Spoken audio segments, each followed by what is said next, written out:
What's something people in their 20s take for granted? Story 1. Your hearing. Loud noise over time is bad and is not fixable. Ha, yeah, I'm 26 and have tinnitus, and my hearing is already pretty bad from too much loud music and concerts. My stupid ass really didn't think it through. I'm gonna be deaf by 40. I, male 29, feel the same.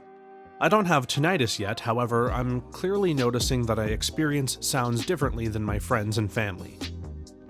I'm in the category where I have more trouble hearing people in noisy settings, like an indoor market, airport, etc. Restaurants are usually fine. I can still hear 13k hertz no problem, but it's probably from playing guitar that my ears have some kind of hearing damage. People underestimate how your hearing affects your social life. Constantly saying, huh? Or, what? Annoys the hell out of people and makes you feel insecure sometimes. Also, tinnitus is something of its own. I had it once for 3 months because of an ear infection, and it really messed with me mentally.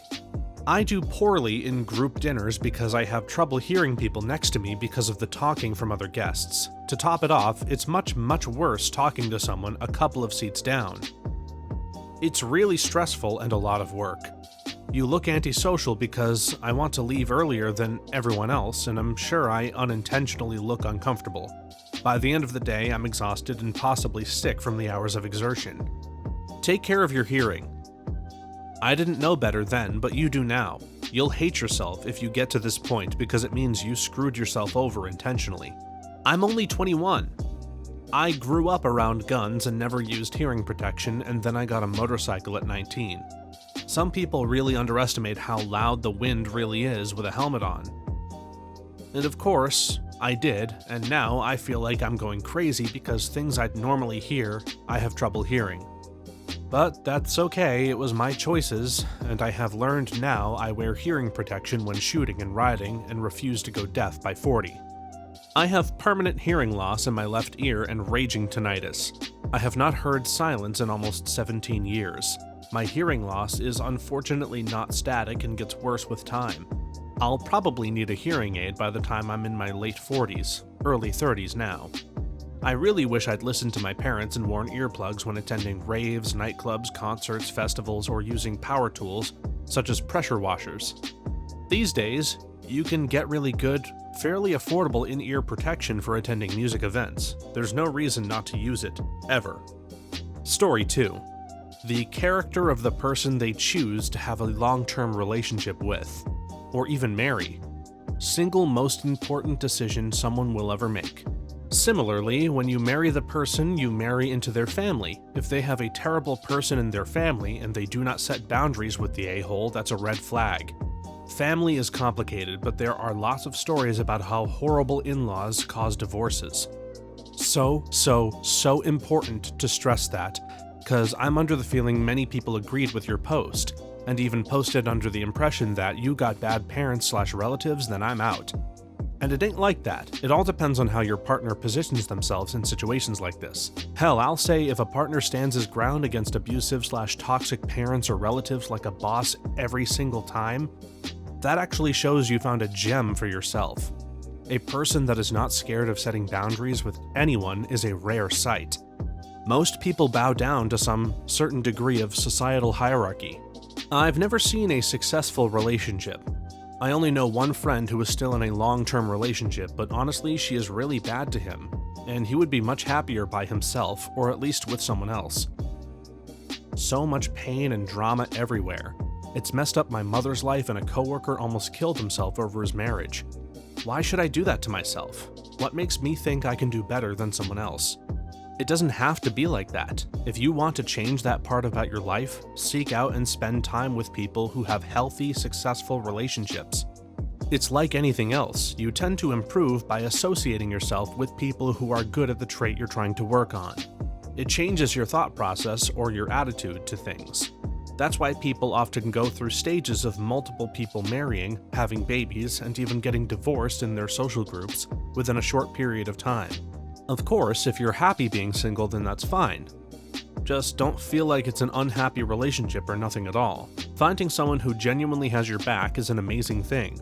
But if you want to attract and keep an amazing partner, you need to put the work in to be one yourself. I do agree with you, and I'm currently in the process of changing myself to be the person I want to be. I used to be in a very rough spot, and I just recently started to slowly crawl out and improve my life. I don't think I'm even ready for a relationship right now, and I do enjoy being single. I always say if I meet someone and things happen, I won't say no, but I'm not actively out to look for that someone. Maybe that moment will never come, who knows? But for now, I'm just focusing on myself. Story 3. I think a lot of people in their 20s underestimate how important their health choices are. It's easy to think you're invincible, but those late nights, bad eating habits, and lack of exercise can really catch up to you. Taking care of your body now can make a huge difference in your 40s. Starting to exercise consistently at 27 has been profoundly impactful and feels like I can maintain this into my 30s and beyond. Can't recommend it enough. The way people older than me in my classes keep moving and are moving is a motivation and inspiration to me. Exercise is the key to good mental health, but it's like people just don't want to hear it or accept that our own health is our own responsibility. Getting enough sun and spending time in nature on the regular too. I said enough sun because of the population's chronic vitamin D deficiency. I'm not selling melanoma. Seriously. I think it's hard when you've never experienced the benefits, especially if exercise is punishment. I have been overweight since I was a teen. Nothing too crazy, but still 30 to 40 pounds. I actually had hypothyroidism and went from a scrawny kid to overweight in short order. Took years to get meds regulated, and I had all the usual overweight humiliations of being slow in the gym and just feeling bad about myself. It's hard to think, this will make me feel good, when it feels like the anxiety-ridden portion of your life. Anyways, all through my 20s battling that extra weight, even though I ate healthy, I drank a lot, got sober at 34, and started running, and it's been the most incredible thing. My anxiety and depression are almost non-existent, and when they do come up, I'm ready for them. I've run 4 half marathons in my 2+ years of sobriety. Of course, I was in therapy for 2 years before I got sober. I had no idea exercise could make me feel this good, but I was never going to get there alone. I needed to put all those other things together, and exercise was the final piece. I loved my dance classes as a kid. I loved to swim and was a good swimmer. Then puberty hit. My hips widened, breasts grew, and kept growing, and suddenly I had a stomach. Not that I remember at all what it was like to not have fat on my body. I felt deeply embarrassed about how I looked, especially when the other girls in my dance class were still built like children. I used to feign not feeling well and sit out because I couldn't stand to see myself in the mirror. I quit swimming when lessons ended, and I had the choice to join the swim team because I was suddenly mortified to be seen in a bathing suit. I always wonder what would have happened if I had positive or any role models, therapy, or some kind of support. But the 80s were a very different time. I wonder if I'm a natural athlete. Of the things I'm interested in and things I want to learn to do, they're almost all physical activities. Aerial yoga, circus classes, West Coast swing dancing, tap dancing, which I loved as a kid, surfing, rock wall climbing, boxing. I'm 46 and a half. I know it isn't too late. I've spent the last 35 years hating myself and my body. This hurts to read, and felt familiar. I wasn't in swim classes, but I started hating going to the pool too. My stepdad would force us to go to a certain number of times a week in the summer for exercise, and to make sure he was mathematically getting his money's worth on the family pass. I didn't want to be seen by anyone in a swimsuit at all. I actually loved playing street hockey, but there weren't any leagues and ice hockey was too expensive. Plus, being a girl at the time was its own obstacle. I liked sports in general and would have loved being a part of a team, I think. It's weird, you get put into these boxes. I was smart, and by the age of 10 or 11, hitting that early thyroid problem, puberty, I was decidedly not athletic, according to everyone else, and then me too. 37 and training for sub 2 hours on my next half marathon in a couple of months. I also wonder if my life would have looked any different if I had gotten started earlier. However, I'm glad I finally found something physical I'm passionate about. Story 4. Benefits of fitness. My father started exercising regularly in his 40s. Nothing extreme, just consistent. He is now 87 years old and still in great shape. All of his doctors agree that the reason he is in such good health is because he started exercising regularly. On the flip side, he has had to deal with a lot of losses, including my mother. My mom, 77, walks kilometers every day, unless it's raining or snowing, with her sister, and she could probably walk circles around me. She came to France with my husband and I this year, and she never complained about being tired once, and we walked a lot in Paris. I took up biking in 2021, and I'll be out 90 minutes every morning from April to November, unless raining/too cold, and it made a ton of difference. My mom has been overweight since my childhood. She'd complain, "I'm so fat," but then sit on her ass and eat a family-sized portion of pasta, then go to bed. She sat on her ass and watched TV with all of her spare time. She has so many health problems now: obesity, diabetes, heart issues, joint problems, etc. She says to me, "You're so skinny." And I'm like, I stay active and try not to eat junk. I don't spend a lot of time on my ass. I work out, but not often enough, to be honest. I take the stairs, park at the far end of the parking lot, and sometimes I do weight/resistance training.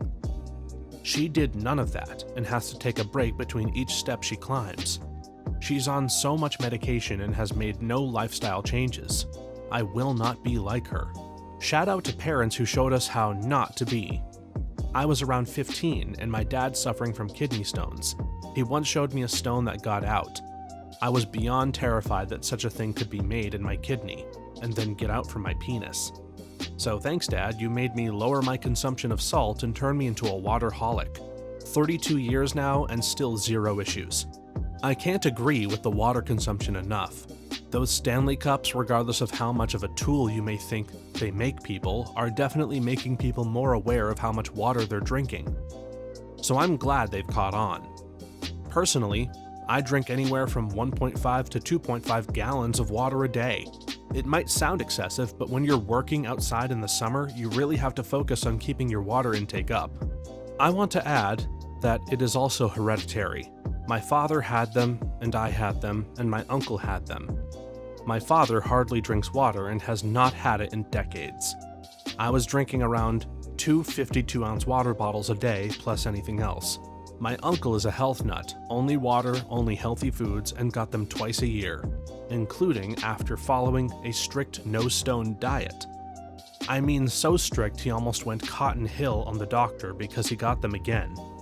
My doctor attributed mine to having so many calcium tablets when I was having heartburn. The oxalate binds to the calcium, so by eating one at every meal and before bed, I gave the whole thing a ton of binder.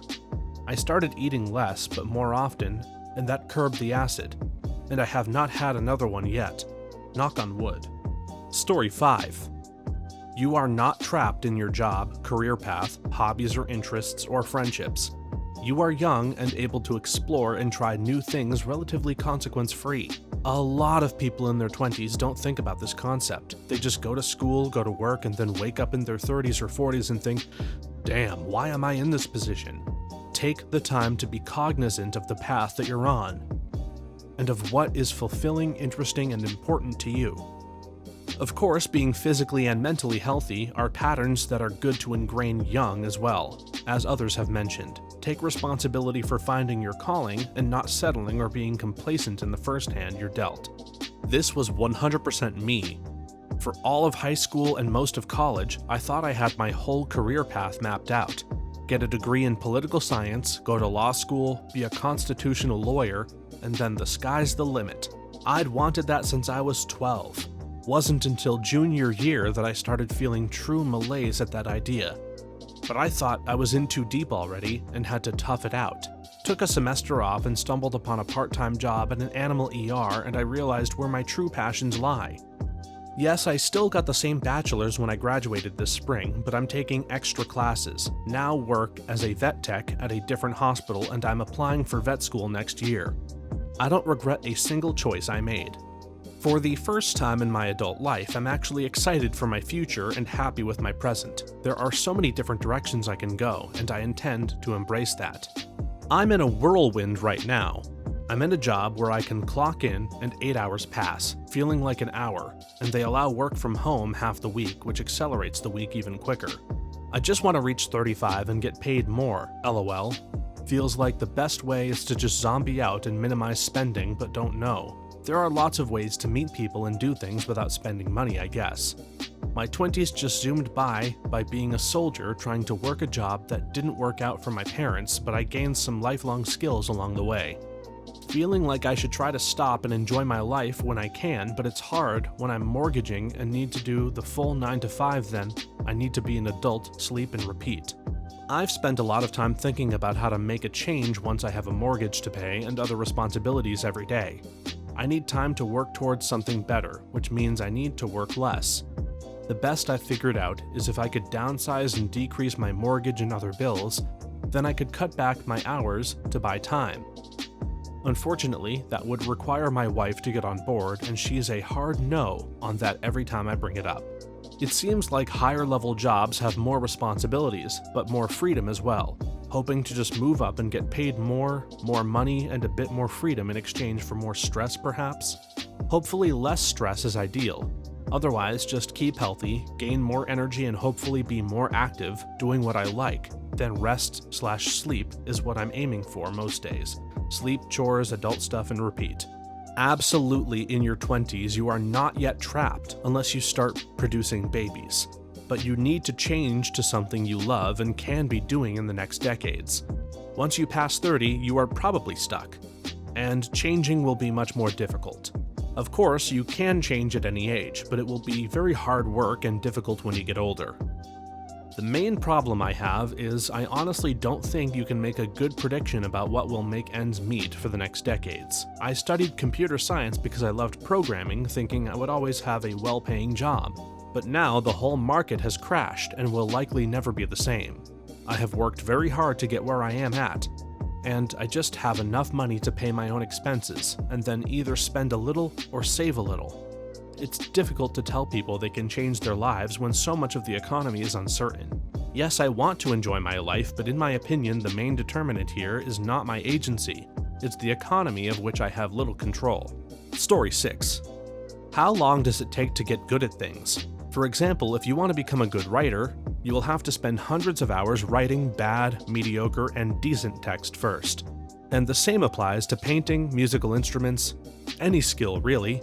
As you age and gather responsibilities, your available energy and time for such activities will generally only decrease. It is very easy to keep delaying this strenuous and sometimes painful process of getting good and end up without hobbies and non-career related skills in your 40s.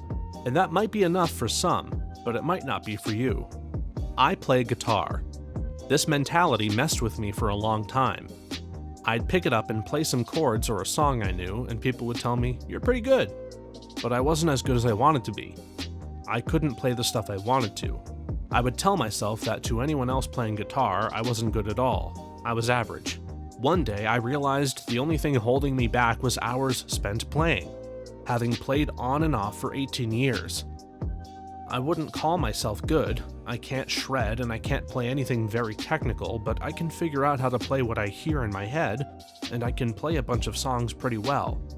Some I can even play completely. You just have to dedicate time and stick with it.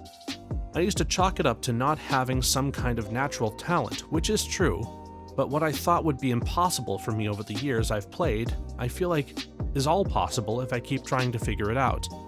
The flowing of time is probably the most powerful force in the universe. The one inevitable thing that everything is affected by is the flowing of time. Just depends on what you do with that flow. Starting out in a meaningful, well, you thought so at the time, career.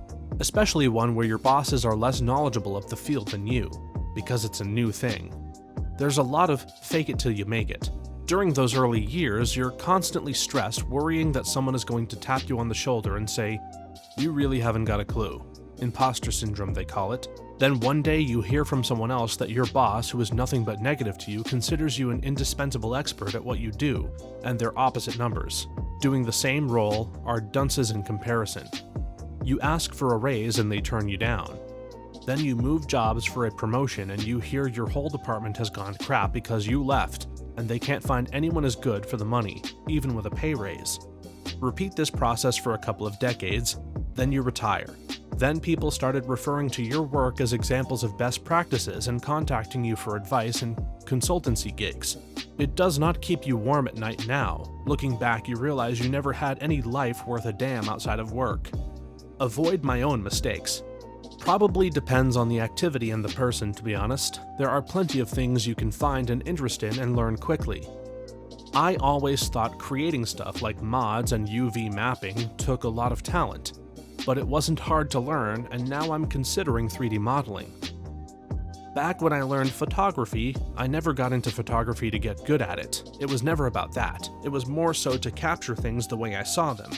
I just had a vision, and over the course of a few years, I guess I became very good at it. And I guess there was a passion behind it as well. It still throws me for a loop when people ask me how I got into it and compliment me on it though. I still feel like there's a lot to learn, and it's still just a hobby to me. Story 7. Having just turned 40, looking after your teeth. Looking after your joints, bones, and muscles. Make sure you stretch and get injuries sorted when you're younger. Sunscreen, the age you have your children, and who you choose to have your children with, because they are forever in your life. Saving money. Spending less on stuff and having the latest things. Your gut health will be absolutely wrecked if you have not taken care of yourself in your 20s. Just wanted to share another option, even though this is not the topic. There is the option of not having children. Like me, if I decided to have kids, I would have done it early. In my early 20s, more time with the kids, maybe grandkids, and myself with new chapters in my life, after kids. But I don't have to worry about any of that. I'm very happy with my decision to remain child-free, and would absolutely do it again. Not the poster, but our obstetrician gave some good advice on reverse family planning, which as I understood means to work backwards in terms of how many kids you want to have by age. So if you want 3 kids, each might take 2.5 years to get pregnant, be pregnant, and breastfeed if that's a preference, assuming that a healthy pregnancy easily occurs. Then it's worth thinking about how long it takes to find and settle with a suitable partner.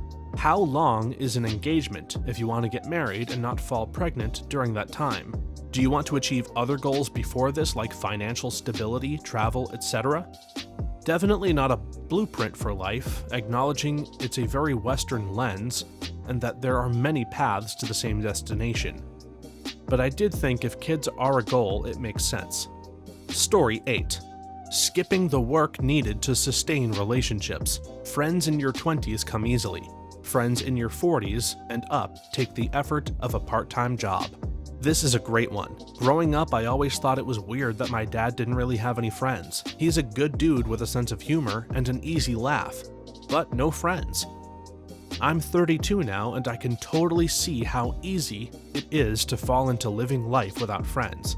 It's hard to keep in touch when everyone starts moving away, more demanding jobs, long-term partners, kids, etc. On the other hand, my mom is a social butterfly. Both she and my dad moved across the country in their 20s, but still my mom always had friends. She was able to meet and maintain friendships through either kid stuff, church, or work.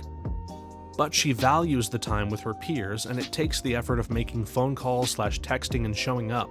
Friends in your 20s are a lot different than you guys remember them being. Times have changed, and most of us have the hardest time even getting to meet up with our friends once a month.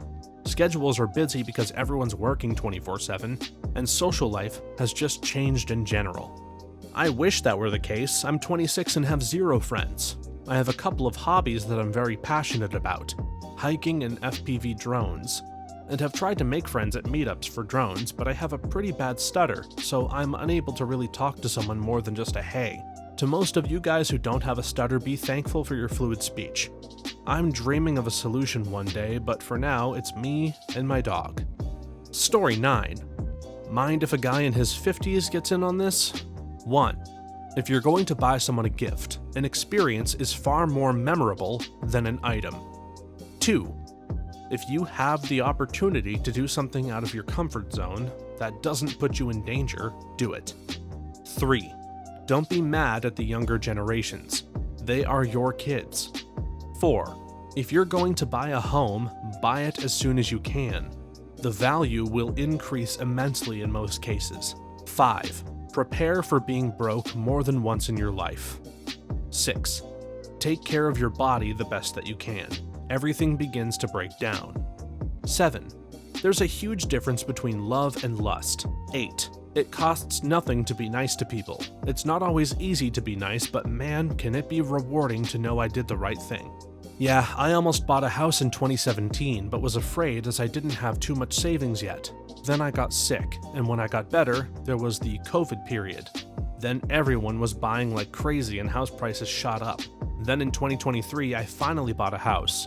Of course, right after, house prices stagnated and started dropping, and the house needed way more work than I initially thought. Yep, personal finance gurus were on a big kick of only buy a house if you have 20% down. I saw the about 3% interest rates in 2020 and 2021 and told my husband that if we wanted to get into a bigger house in the same great school district, we have 3 kids and we're living in a 3-bedroom at the time, we needed to do it now. We put 10% down. Our house has appreciated $150K in 3 years despite nearly double the interest rate, and this is in a solid MCOL place. We would have been permanently priced out if we didn't jump when we did. Buy a house you can afford as soon as you can. The house I almost bought in 1997 for $110K is now worth $795K. The biggest thing with home ownership is once you're in, you're in. Then as long as you pay your mortgage and bills, things can make things better for you. I've been able to sell 2 homes and have better homes once I bought my first, even though it wasn't the $110K home. Experiences are definitely often better memories than objects, but the caveat to point 1 is don't buy people awkward experiences. My dad is obsessed with buying gift things and they always have so many restrictions. He gave me a zookeeper experience, but it was just for 1 person, and you can't be accompanied, so my partner couldn't come. So I did the whole thing alone. He buys us hotel vouchers that are restricted to crappy hotels. He buys us activities and things that can only be done in places across the country and only on weekdays. No weekends or bank holidays, so we ended up having to plan a whole trip around it.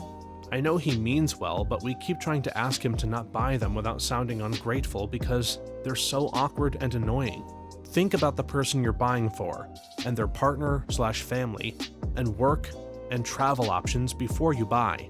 Also, they're often just a complete rip-off because the gift company takes a cut, and your family will be spending about £100 on an experience or event that doesn't actually cost that much if you buy directly. They try to be sneaky about it, but you can often figure out that you've overpaid for what you get.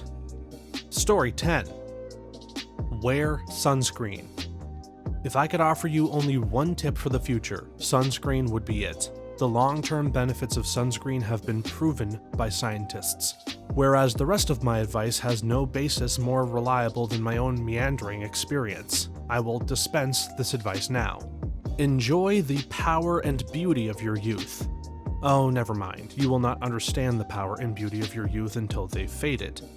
But trust me, in 20 years, you'll look back at photos of yourself and recall in a way you can't grasp now how much possibility lay before you, and how fabulous you really looked. You are not as fat as you imagine. Don't worry about the future. Or worry, but know that worrying is as effective as trying to solve an algebra equation by chewing bubblegum. The real troubles in your life are apt to be things that never crossed your mind, the kind that blindside you at 4 p.m. on some idle Tuesday. Do one thing every day that scares you.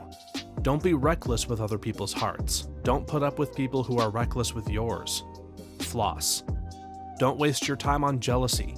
Sometimes you're ahead, sometimes you're behind. The race is long, and in the end, it's only with yourself. Remember the compliments you receive. Forget the insults. If you succeed in doing this, tell me how. Keep your old love letters and throw away your old bank statements. Stretch. Don't feel guilty if you don't know what you want to do with your life. The most interesting people I know didn't know at 22 what they wanted to do with their lives. Some of the most interesting 40-year-olds I know still don't. Get plenty of calcium. Be kind to your knees. You'll miss them when they're gone. Maybe you'll marry. Maybe you won't. Maybe you'll have children. Maybe you won't. Maybe you'll divorce at 40. Maybe you'll dance the funky chicken on your 75th wedding anniversary. Whatever you do, don't congratulate yourself too much or berate yourself either. Your choices are half chance, and so are everybody else's. Enjoy your body. Use it in every way you can. Don't be afraid of it or what other people think of it. It's the greatest instrument you'll ever own. Dance, even if you have nowhere to do it but your own living room.